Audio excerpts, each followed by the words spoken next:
jabs, ama triple jabs na bends. Alikuwa na push mazingira kutaka kuingia ndani. So lazima pia Choki aanze kutafuta mazingira ya kuchukua hiyo jab ya Tondashi ili kuweza pia kuanza kuchukua fight.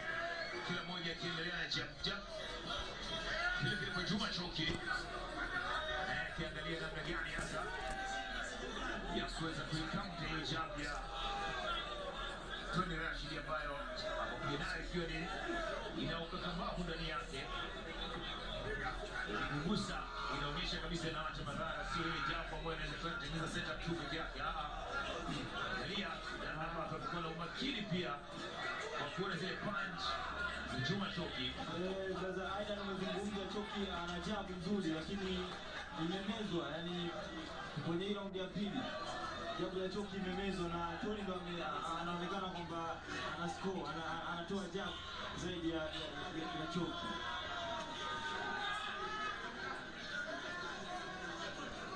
Kisha tuone wawili hawa kile ambacho wanakifanya na box zaidi.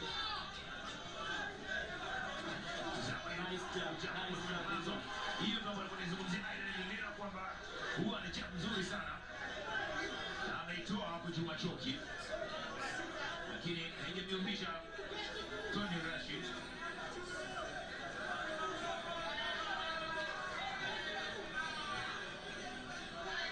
Hii ni main event, main card ya Dab Boxing Derby.